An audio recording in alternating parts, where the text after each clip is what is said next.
Hey everybody, welcome to the October 27th, 2025 edition of Blitz and Baskets. This is our three thoughts on the week that just happened in Kentucky athletics. Like the three biggest stories that are going on. Going to talk about a couple of other things in the non-revenue sports really quickly, because I think that it bears mentioning that the volleyball team is ruthless. They're number 3 in the nation.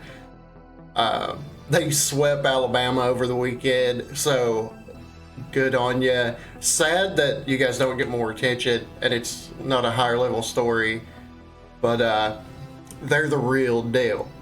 Like, if you guys get a chance, go out, watch them. They're great. That team is, I'd be surprised if they don't win the whole thing again. They're always a fun watch. They fight. They're tough. They're a ton of talent there. It's always an interesting watch. And I'm dragging that out because everybody knows what point one is. Like, Tennessee comes to town. They beat us because they always do. For some reason, especially in the last 5 seasons, since the new coach has gotten there, it's gotten worse. Man, like, the defense was continuously just getting beat and getting beat bad. There were moments where they just spammed 4 birds, like it was like they were playing college football 26. I mean, just ridiculousness. There's the bright spot of Cutter Boley doing ridiculous things for his 6th, 7th start overall. Definitely a bright point that we're going to talk about later, but like, and I get there's a ton of money that's owed, but whatever, don't care. Why aren't we being serious about football? The man said it himself. You know, I thought we competed in the SEC. Well, why don't we act like we compete in the SEC and make a change at the top?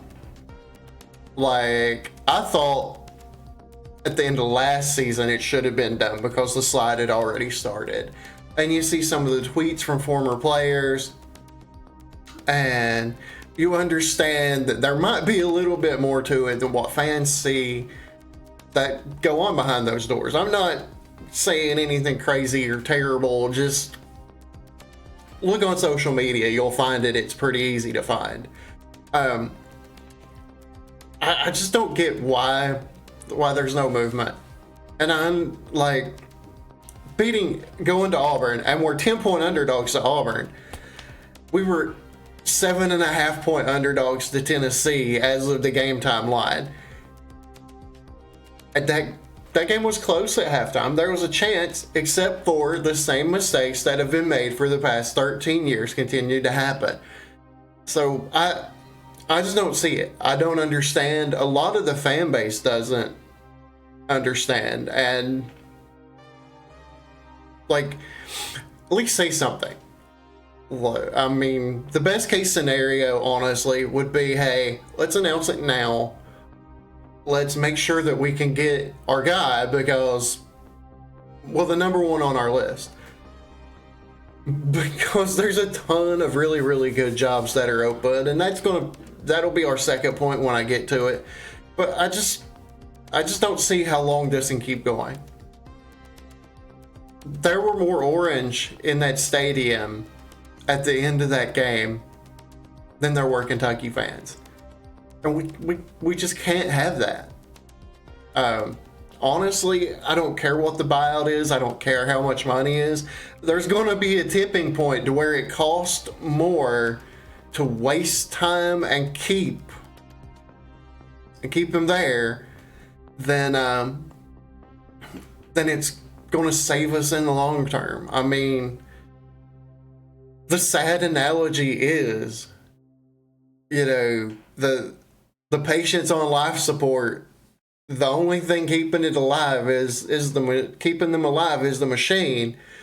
At some point, the plug has to be pulled. We know the inevitable result. We know what's going to happen. There is no turnaround. There is no fix. It's the same mistakes, the same problems, the same consistent issues that rear up every single time. It's not going to get better until it ends. Call me crazy, call me irrational, call me whatever, but that's point one. It has to be done. Please, it needs to be done. Point two, when it happens, and I'm having faith in the higher ups, and I really do think that it's going to. It's inevitable, like Thanos. It's going to. I'm not sure what the time frame is going to be on it. There's speculation behind the scenes on what the time frame is going to be on it. But a lot of the frustration is there are those other jobs that are open. I mean, Penn State, LSU opened yesterday. Florida's open. Auburn's possibly going to be open. We don't know. Virginia Tech's open. And there's a lot of conversation and a lot of hand-wringing about our pecking spot in it. And everybody's like, well, Kentucky's such a terrible job. You can never do it there. It's never going to happen. Well, Vanderbilt and Indiana are in the playoffs, and they're worse historically than we are as a program. So I really don't want to hear that excuse. It can't be done at Kentucky. Anything with the right with the right coach and the right situation, anything can happen at any program in this playoff era. Or do I need to point you at Indiana and Vanderbilt again? So I don't care how big your platform is. I don't care how many people listen to your show. I don't care how many days in a row you do a podcast. If that's your opinion, then I'm going to tell you patently it's wrong because you don't have a big enough picture. I froze my butt off watching Mo Williams way back in the day on those cold metal end zone bleachers. I remember the bad days. And I know that there's things that we can do to make it better. And a lot of the hand-wringing, a lot of the fan frustration of we got to do it now is because our guy, the one that we really, really want, is John Summerall. Like, he's probably phone call number one. He's probably phone call number two. Like, he's proven himself that much at Tulane. He wins. His only loss has been Ole Miss, and they were just out-athleted there. I mean, let's be honest. With equal rosters, I think he beats Lane Kiffin. Call me crazy. He's really, really good at Troy. He played here under Rich Brooks. There's a lot of ties and a lot of reasons to like him. And if you watch some of the videos and stuff behind the scenes, he's just like almost to the point of insanity perfectionist. But he also checks that box of he's going to be somebody the fan base is going to rally behind and get really excited about. And if you haven't seen that happen with Mark Pope, I think it can be the same kind of similar effect. But let's talk some people's doomsday scenario. Let's say for whatever reason, John Summerall, we don't get him. He doesn't end up coaching in Lexington. And there's some people that say that we should keep Mark Stoops because we can't guarantee that we're going to get a good coach. That we're going to get somebody that can move the program forward. That's a whole different rant. Actually, I already had that in the first topic. But just shows lack of research, lack of creativity, lack of understanding of football in general. There's always a guy out there. It's just a matter of finding the right one. And off the top of my head, before I started the show, I put together a list. So Will Stein's a name that's very popular. Offensive coordinator up at Oregon. Exciting offense. A lot of really good names on his quarterback tree. Dante Moore, Bo Nix, Dylan Gabriel, who's starting at Cleveland, and I think is better than what the roster around him is allowing to happen in Cleveland. So another solid name. Then Eric Morris. He's the head coach at North Texas. They have an exciting. They're more of an air raid style offense. He was Patrick Mahomes' coach as an offensive coordinator, so they put up a lot of numbers. They're a little more power run in their version of the air raid, but watch them play. It's a fun offense to watch. They play hard-nosed defense as well. Like, it's a complete program and not like the Mummy years where it's like, hey, just get the offensive ball back. Let them, whatever. Then look at somebody like G.J. Kinney, Texas State. I'm looking at the state of Texas a lot. At a lot of the G5 programs. He's more of a Gus Malzahn type guy. It's going to be that power run, that Auburn, like Cam Newton style offense. Again, a guy, I think they've lost one game there this year. Look him up. He's got a really good resume. Then look at somebody like Brent Key, Georgia Tech. I'm not sure he leaves Georgia Tech for anybody. It's his alma mater. But we're a program. We pay Mark Stoops $9 million a year. That could throw a big enough check at it to possibly make it happen. Notice he's not number one on my list. He's the fifth option. And then, just to round it out there, Dan Mullen at UNLV, he said he's not going anywhere. But all these coaches have egos, and what kind of a poke in the ribs to Florida would it be for him to come to Kentucky and win when they said he couldn't? He won at Mississippi State. He just wasn't winning big enough at Florida. But good, solid, a very low floor candidate. But there's 5 other guys that could come in here and win a lot of football games. And a couple of them even have a really, really fun offense while we do it. So quit underselling the value of Kentucky.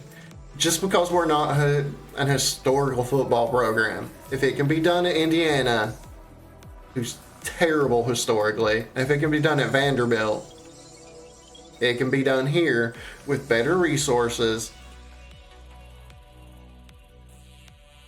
and a much more passionate fan base. Like, we don't leverage that enough as well. Anyway, enough of the negative talk. Enough of the football. It's frustrating, I know, and we want to see movement because we really want to get our guy. And I think that's the crux of all of it. So let's talk about what happened in Rupp Arena when Purdue came for an exhibition game. Got it up there on the board. It's the biggest thing that I took from it. We're plus 12 rebounding. That's effort, that's hustle, that's desire. That's something we were really missing last season. Kentucky lost games because teams would get multiple offensive opportunities. They get their own offensive rebounds and get a lot of putbacks. That's one thing I took from it. Jasper Johnson, 15 points, just being a problem with the ball in his hand. And there was a lot of guys that were getting downhill. We think of Mark Pope's offense as one that shoots a ton of threes. But really, it looked to me like Matt Painter and Purdue decided, hey, they're not going to beat us from the three-point arc. Unless it's a transition three, which we got a lot of, we're going to take that away and make them beat us near the rim. And it happened. Oweh got some good drives and a dunk. Colin Chandler got his 2 points on one of the more impressive dunks that we might see all year. Brandon Garrison was really good. He had some timely baskets at moments. Malachi Moreno, he looked every bit like the 7-foot bully that we hoped he would be. And I'm not going to gloss over it, say that there's not things that are still needing to be worked on. I think Mo Diabate is going to be Diabate. There's going to be a lot of Kentucky fans' favorite players this year. He is all hustle, all grit, all the time. Like, give me their best player. I'm going to take him out of it. I was really impressed by Denzel Aberdeen playing the point. He got 29 minutes. I don't think anybody else. There were a couple guys over 20, but it was really, really well spread out. And then, like, the final talking thing about basketball is this was without Jalen Lowe, and this was without JQ. Like, there are 2 starters missing for this team. And yes, I know it's an exhibition, but that has to be factored in. 2 starters. I think both of them combined to average around 25 points a game last season. That was missing from a team that went and probably could have picked their own score against Purdue. And Matt Painter even said it in his post-game press conference. He said this could have been worse if Pope played his starters more minutes. Like, that is a legitimate quote. And a very impressive one, actually. And then Mark Pope was talking about how afterwards he's like, look, this feels like the 96 team that I played on, whereas you're not sure who's going to be the leading scorer from night to night.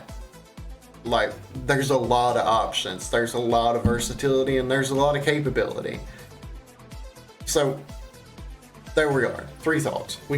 Mark Stoops has got to go. I'm sorry. I hate advocating for anybody to get fired, and I just hope that we can come to a mutual agreement, take care of the money. Second, we're going to get a head coach, and we're going to get a good one. I mean, they're not going to use my list, obviously, but I like to think I got a pretty solid one. Like, Eric Morris is a third option, is a really, really good third option. So don't fret about it. I know there's other jobs open. LSU's open. It's probably going to be Joe Brady. They bring him back from being the offensive coordinator in Buffalo. Florida, they're going to want somebody splashy. I think all of their chips in are going over to Ole Miss. They're just going to try to make that happen. If not, I don't think Summerall's super high on their list anyway. Auburn, I think, would be the issue, would be the one competition for him. And then basketball. Guys, it's going to be a fun year. Let's go chase after 9. Anyway, thank you guys for being here. Thank you guys for watching. Don't forget, please like, subscribe. It helps us out. Helps with the reach. But thank you guys. God bless you guys.